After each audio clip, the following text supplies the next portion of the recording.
그 다음에 양도세 부분에 대해서는 누누이 말씀을 드렸지만 관리처분 계획 인가일을 기준으로 해서 원조합원과 승계조합원이 구분이 됩니다. 관리처분 인가 전에 원조합원님들께서는 나중에 아파트 보유기간 산정에서 공사기간이 해당이 되는 거고요. 관리처분 인가 이후에 승계조합원으로 매수하시는 분들은 보유기간 산정에서 공사기간이 해당이 되지 않기 때문에 나중에 비과세 부분을 받으실 때는 이 점 꼭 숙지하시고 매도 계획을 세우시길 당부드리겠습니다.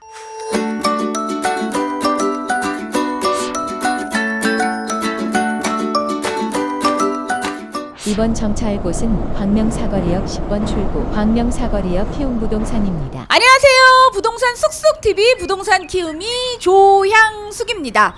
봄이 오는 소리가 들리시나요?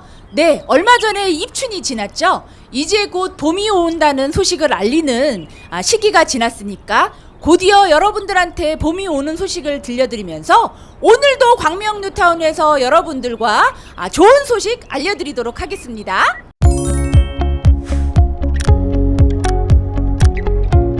오늘도 광명 뉴타운에서 부동산 키우미가 여러분들과 재개발 소식, 재건축 소식 알려드리도록 하겠습니다.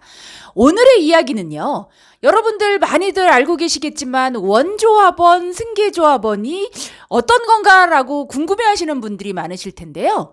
오늘은 그 얘기로 여러분들과 함께 이야기 풀어보도록 하겠습니다. 우선 재개발 재건축에서 원조합원은 정비구역 지정일 현재 부동산을 소유하고 계시는 분들을 원조합원이라고 하고요. 그렇다면 승계조합원은 어떤 내용일까요? 승계조합원은 재건축 재개발에서 원조합원의 부동산 권리를 승계받는 분들을 승계조합원이라고 하는데요. 여기에는 양도, 매매, 그리고 증여, 상속이 거기에 해당이 되는 거죠. 그렇다면 원조합원과 승계조합원을 구분하는 이유가 어떤 걸까요? 물론 법으로 구분된 내용은 없습니다. 그리고 조합원 권리가 차이가 나는 것도 아니고요. 다만 원조합원과 승계조합원을 분리하는 이유는 세금 부과와 또 면제 혜택에 관한 기준을 삼기 위해서 원조합원과 승계조합원으로 분리를 하고 있는데요. 먼저 취득세 부분에서 말씀을 드리면 취득세에서 원조합원과 승계조합원을 구분하는 기준은 재건축과 재개발이 다릅니다. 재건축 같은 경우에는 관리처분 계획 인가일을 기준으로 해서 관리처분 계획 인가일 이전에 매수하시는 분들을 원조합원이라고 하고요. 관리처분 계획 인가일 이후에 매수하시는 분들을 승계조합원이라고 얘기를 하죠. 근데 재개발 같은 경우에는 조금 더 복잡해서 이 부분에 대해서는 여러분들께서 꼼꼼히 한번 체크를 해보시고요. 만약에 이해가 안 되시면 영상 한 번 더 확인하시는 걸로 하시면 될 것 같아요. 그럼 재개발은 취득세 부분에 원조합원, 승계조합원의 기준을 어떻게 보는지 우리 한번 풀어볼까요? 재건축과는 달리 취득세 부분에서 재개발은 조금 복잡한데요. 이 부분은 천천히 영상을 한번 시청하시면서 여러분들 체크하시길 바라겠습니다. 재개발에서 취득세 부분은 2008년 3월 12일이 중요합니다. 2008년 3월 12일 이전에는 사업시행 인가일을 기준으로 해서 사업시행 인가일 이전에 매수하시는 분들은 원조합원이라고 얘기를 하고요. 사업시행 인가일 이후에 매수하시는 분들은 승계조합원이라고 하죠. 그리고 2008년 3월 12일 이후에 정비구역 지정일로 기준을 삼는데요. 2008년 3월 12일 이후에는 정비구역 지정일을 기준으로 그 이전에 매수하시는 분들은 원조합원, 그리고 정비구역 지정일 이후에 매수하시는 분들을 승계조합원이라고 부릅니다. 그렇다면 취득세와 달리 양도세는 아주 간단한데요. 관리처분 계획 인가일을 기준으로 해서 이전에 매수하시는 분들은 원조합원, 그러니까 관리처분 인가일 이전에 계시는 분들은 원조합원이라서 주택을 매수를 하시게 되는 거고요. 관리처분 인가일 이후에 매수하시는 분들은 입주권, 권리를 매수하시기 때문에 승계조합원이라고 부르는 거죠. 그런데 여기에서 여러분들께서 체크하셔야 될 부분이 있습니다. 양도세에서는 좀 전에 제가 말씀드렸던 재개발과 재건축에서 약간의 다른 점이 있는데요. 재개발 같은 경우에는 말씀드렸던 것처럼 관리처분 계획 인가일을 기준으로 하지만 재건축 같은 경우에는 날짜를 기준으로 해서 또다시 틀려집니다. 그림에서 보시는 것처럼 2003년 6월 30일 이전에는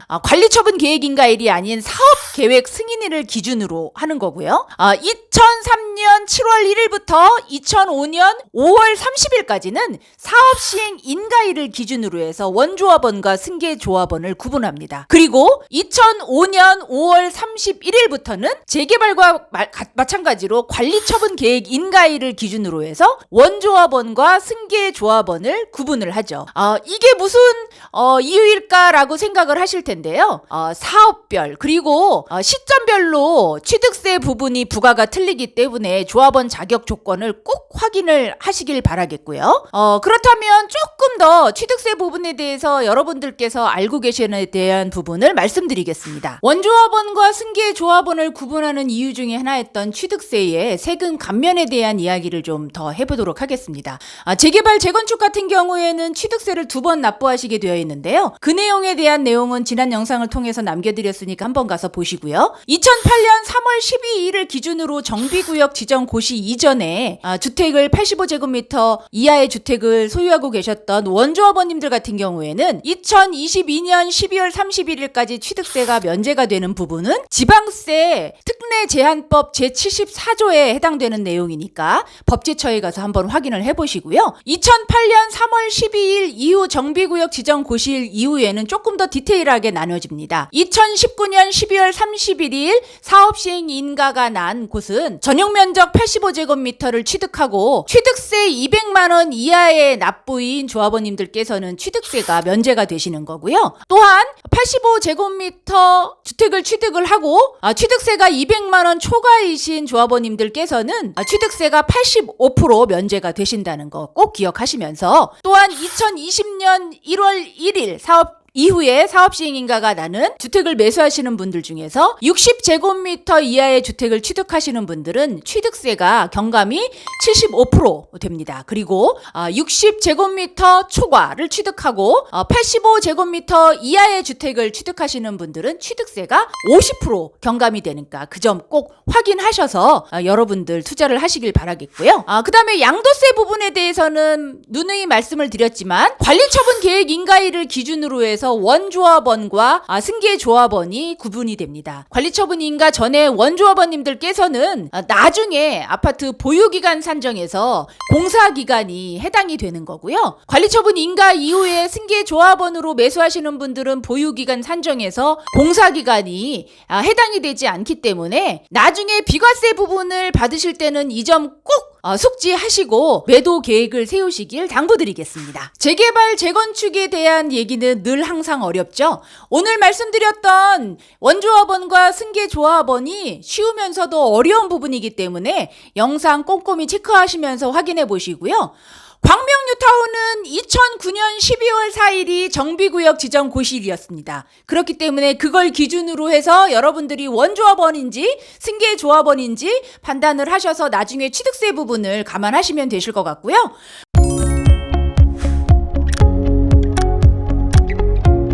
광명사거리역 10번 출구에 있는 부동산 쑥쑥TV 부동산 키우미는 오늘도 여러분한테 광명에 관련된 소식과 함께 재개발 소식 전해드렸습니다.